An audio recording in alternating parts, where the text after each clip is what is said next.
What comes into your mind when I say Sonic the Hedgehog? It could be running fast, it could be collecting rings, it could be all the very weird art there is of him on the internet. That one's my favourite. But personally, whenever I think of Sonic, I think of inconsistency. You see, over the years, this royal blue rodent has had many games, some of which were very good, and some of which were, well...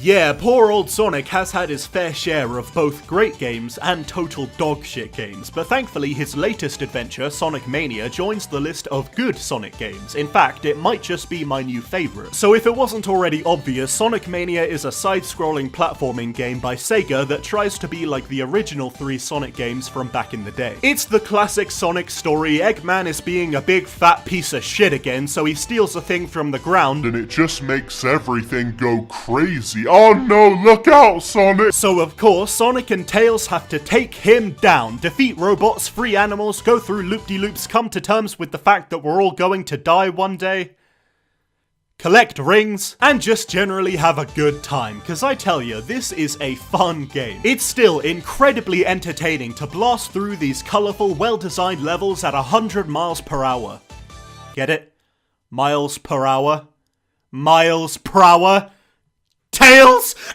I gotta hand it to the developers. They have done a fantastic job of recreating that old Sonic game feel, whilst also adding in their own tweaks and touches that makes the whole thing seem more modern. I especially love what they've done with the zones. They're a healthy mix of revamped old ones and brand spanking new ones, and every single one of them is fucking rad. They're all absolutely massive, with many different branching paths, secrets to find, and they all have their own little gimmicks that makes them way more memorable, I think. Like Studiopolis has these giant popcorn machines that shoot you into the air. Oil Ocean has this mechanic where the screen is constantly filling up with smoke, so you gotta pull these levers to flush it out. And Press Garden has these machines that freeze you when you shit. It's just little things like that that make every single level feel unique and special. It makes you want to keep going just so you can see what neat mechanic they'll use for the next level. And whilst it was fun to revisit the updated versions of the older levels, it was the new ones that I really adored, like Mirage Saloon.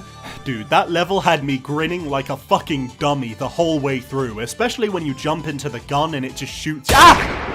No!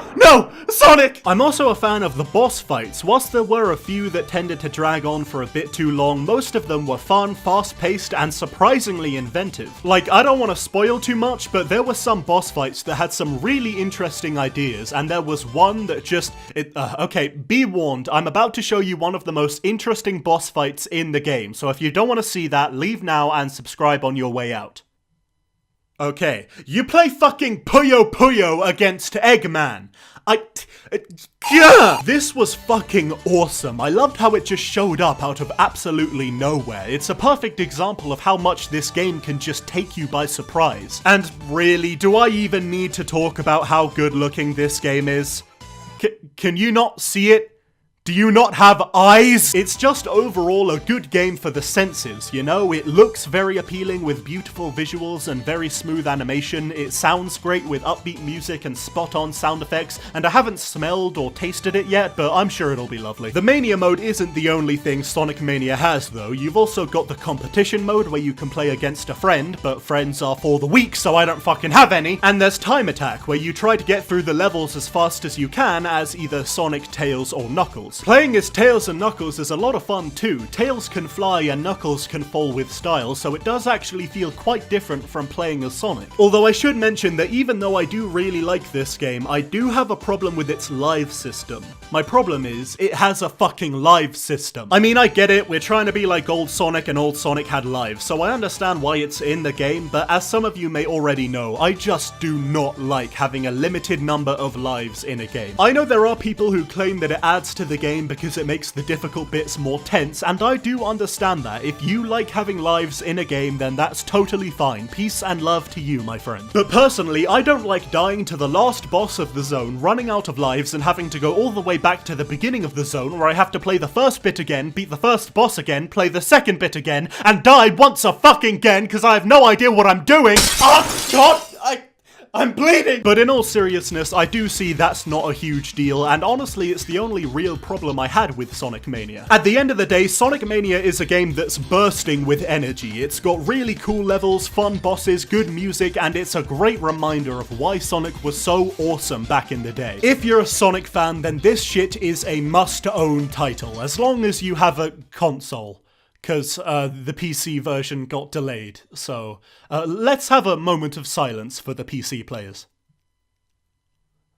Okay, Sonic Mania is so much fun you could say that I have Sonic Mania. Yeah, I should just quit, shouldn't I? Oh, and by the way, real quick, I changed my Twitter handle to something that actually makes sense, so you should follow me, and we'll have a good time together. Just come on, guys, don't be a nog.